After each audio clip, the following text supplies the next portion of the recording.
প্রাক্তন শিক্ষার্থীবৃন্দ, আসসালামু আলাইকুম, আদাব। সবাইকে আন্তরিক শুভেচ্ছা এবং সেই সঙ্গে সবার জন্য ঈদ মোবারক।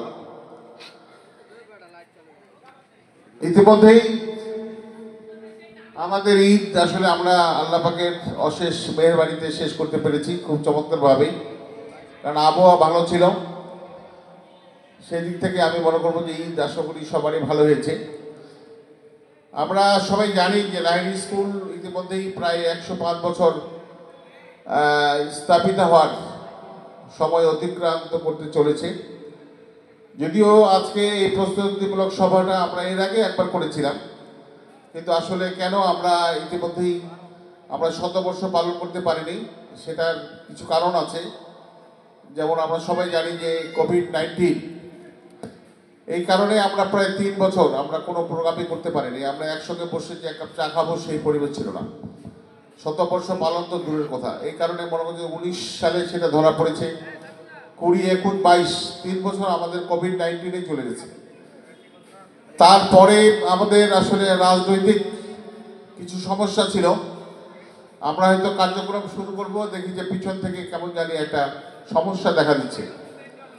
এ হলে এ হবে না, এটা হলে এটা হবে না, এরকম একটা সমস্যা আমরা ইতিমধ্যে লক্ষ্য করার কারণে আমরা মনে করছিলাম যে সামনে নির্বাচন হোক। তো নির্বাচন আসলে হয়ে গেল।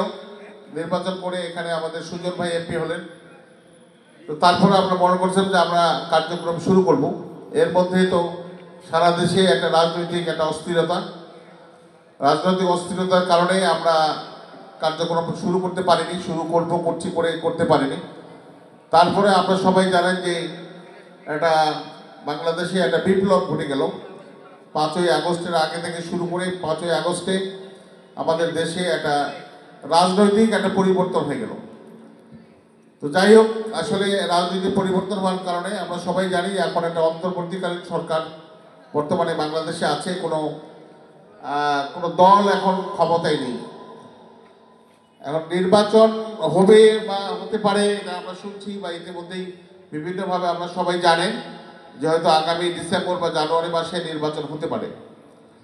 এখন আমার আগামী নির্বাচন হতে পারে। এখন আমরা যদি মনে করি যে নির্বাচন হোক, তারপর আবার মিটিং মাটাং শুরু করব, তারপরে প্রস্তুতি সভা শুরু করব, তাহলে দেখা যাবে যে আগামী 25 সালে কিন্তু আর অনুষ্ঠানটা করা যাবে না। 26 সালে করতে গেলেও সময় কিন্তু শেষ হয়ে যাবে। আর আমার যেটা সমস্যা, আমার চাকরি আর বেশি দিন নাই। আমি আর মাত্র 2.5 বছর আছি। 2027 সালের সেপ্টেম্বর মাসের 11 তারিখে আমি অবসরে চলে যাব, আল্লাহ যদি আমাকে তৌফিক দান করে।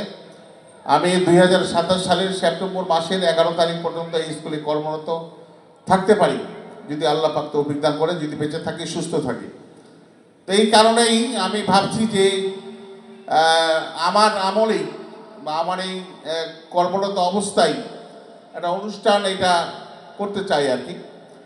তো সেই কারণে আমরা স্যারদের সঙ্গে কথা বলেছি। আমাদের নতুন যে কমিটি, এখন আসলে অ্যাডহক কমিটি চলছে, পূর্ণাঙ্গ কমিটি আমরা করতে পারিনি। এর আগে আমাদের ইউনুস স্যার ছিলেন। আসলে ইউনুস স্যারকে নিয়ে তো আসলে এই কার্যক্রমগুলো করা আমাদের জন্য একটা সমস্যা। যাই হোক, ইতিমধ্যে আমরা ছোট আকারে কমিটি পেয়েছি, যেটা হচ্ছে অ্যাডহক কমিটি। অ্যাডহক কমিটিতে আমরা 4 জন আছি। আমি পদাধিকার বলে এই কমিটির সদস্য সচিব।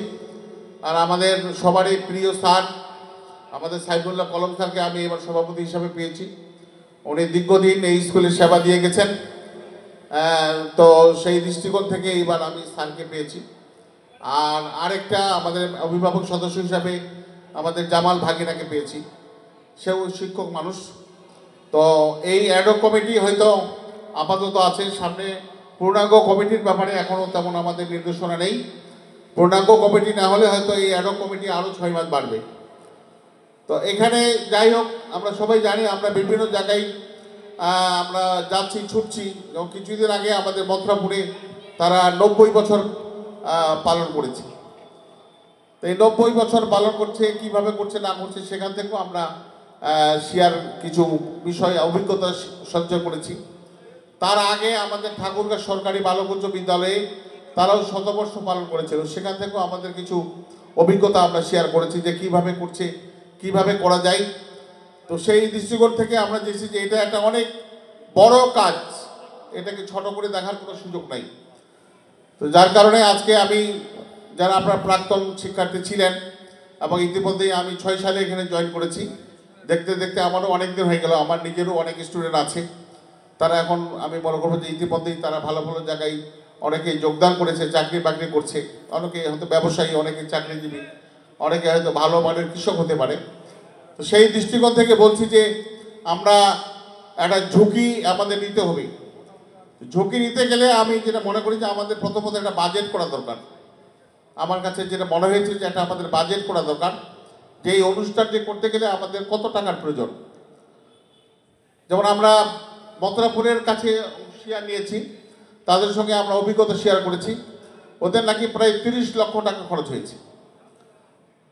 দাদা বসেন, ওনাদের নাকি প্রায় 30 লক্ষ টাকা খরচ হয়েছে, 90 বছর তারা পূর্তি পালন করেছে। তো ওনাদের সঙ্গে আমার এইভাবে কথা হয়েছে।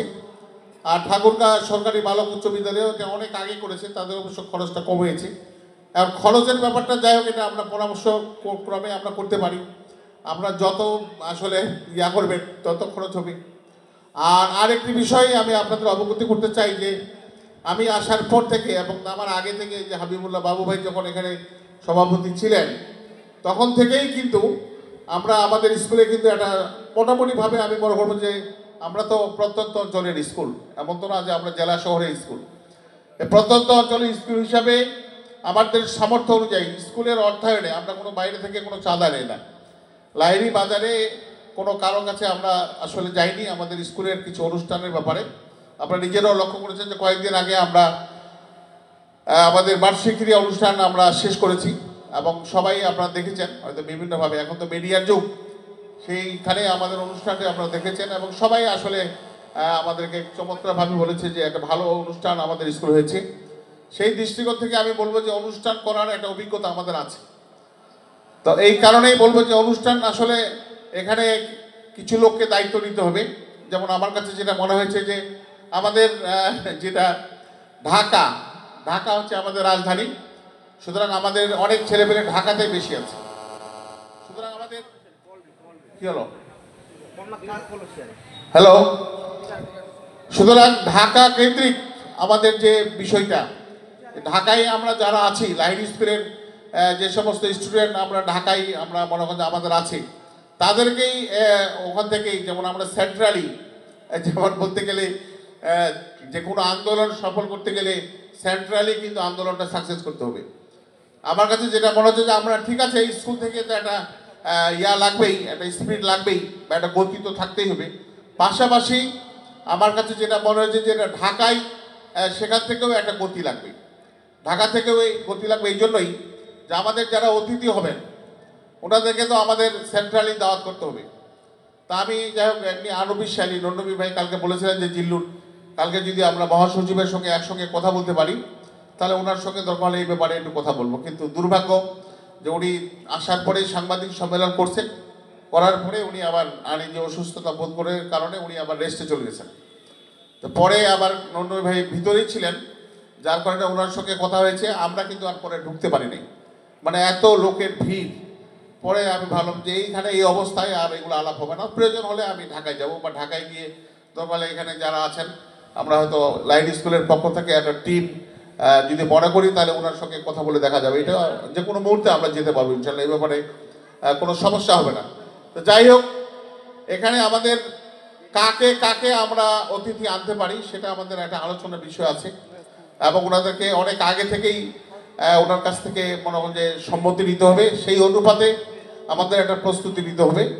তো আমি আমার স্কুল থেকে বলি যে যেমন এইবারকার অনুষ্ঠানে আমরা প্রায় 3 লক্ষ টাকা আমরা ব্যয় করেছি আমাদের স্কুলের নিজস্ব অর্থায়নে, আমাদের শিক্ষার্থীদের কাছ থেকে আমরা যে ফিগুলো আদায় করি সেশন চার্জ থেকে শুরু করে আনুষঙ্গিক ক্রিয়া ফি থেকে শুরু করে যে ফিগুলো আদায় করি, স্যারদের একটা ভাতা দেওয়ার পরে যে টাকাটা উদ্বৃত্ত থাকে আমরা এই যে উন্নয়নমূলক কাজ করি বা করছি।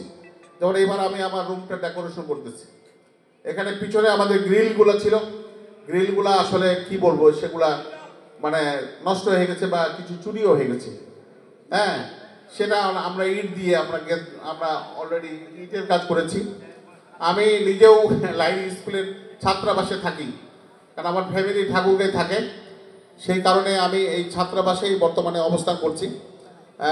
এখানে ছাত্রাবাসেরও একটু উপকার হচ্ছে। আর লাইরি স্কুল তো অবশ্য কি, ওই যে তাজিম স্যার একটা কথা বলছিল যে লাইরি স্কুল রাতেও চলে দিনেও চলে, সত্য কথা যেটা। এই স্কুলটার এমন বৈশিষ্ট্য যে অনেক সময় রাত্রেবেলা আমাদের অনেক কাজ করতে হয়, তারা হলে দিনের বেলায় সব কাজগুলো শেষ করা যায় না। সেই দৃষ্টিকোণ থেকে আমি 24 আওয়ার্স এখানে থাকার চেষ্টা করি এবং আছি ইনশাল্লাহ।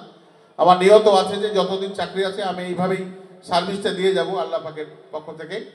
তো যাই হোক, যে কথাটা বলছি যে আজকে একটা সিদ্ধান্ত নেন যে আমরা বাজেট একটা করি যে আমাদের টাকাটা কিভাবে আসবে, আমাদের স্কুল থেকে কি পরিমাণ আমরা খরচ করতে পারবো। আর একটি বিষয় যেটা মনে করছি যে স্কুলটা 17 বর্ষ পালন করার আগে আমাদের টোটাল স্কুলটা রং করা দরকার, চুনকাম করা দরকার। এটা না হলে কিন্তু খারাপ দেখাবে, আমাদের বাইরের মেহমানগুলো আসবে, স্কুলটা মনে করো রং হবে না, এই যে মনে করো মরিচা পড়ে গেছে। আসলে আমাদের নিজস্ব অর্থায়নে এগুলো এত কিছু করতে পারছি না। আর যে বরাদ্দগুলো পাই এটা সীমিত। আমি যেমন এবার 2.5 লাখ টাকা বা টাকার মতো বরাদ্দ পেয়েছি। যে 2.5 লাখ টাকা কিছু না। এই যে আমার ডেকোরেশনের কাজ করছি, মনে করছিলাম যে 1 লাখ টাকাই হবে, সেখানে হয়তো 1.5 লাখ টাকাও শেষ হবে কিনা সন্দেহ। তো যাই হোক, আমি আর কথা বাড়াবো না, এখানে আপনাদের একটু মূল্যবান মতামত আমরা শুনতে চাই।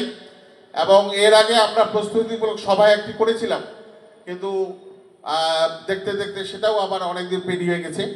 তো এখন যেটা মনে করছি যে সবাই মিলে আজকে আমরা একটা চূড়ান্ত সিদ্ধান্ত নেই যে এখানে যেন আমরা শতবর্ষ পালনটা এবার শেষ করতে পারি। এখানে অনেকেই আপনারা বিভিন্নভাবে প্রত্যাশা করছেন যে কবে কখন শতবর্ষ পালন হবে। এবার সবার মনের মধ্যে, হৃদয়ের মধ্যে এটা আমরা একটু লালন করি যে আমরা ইনশাল্লাহ যেন শতবর্ষ পালন করেই ছাড়তে পারি। তো সর্বোপরি আপনারা যারা কষ্ট করে এসেছেন এই ঈদের আসলে ব্যস্ততার মধ্যেও আজকে আমাদের ডাকে সাড়া দিয়েছেন, আমি আবারও লাহিড়ী উচ্চ বিদ্যালয়ের পক্ষ থেকে এবং আমার পক্ষ থেকে আবারও আপনাদের সবাইকেই আন্তরিকভাবে ধন্যবাদ জানিয়ে, কৃতজ্ঞতা জানিয়ে সবার সুস্বাস্থ্য এবং দীর্ঘায়ু কামনা করে আমার বক্তব্য শেষ করছি। সবাইকে ধন্যবাদ। আসসালামু আলাইকুম, আদাব, আবারও ঈদ মোবারক। ধন্যবাদ সবাইকে।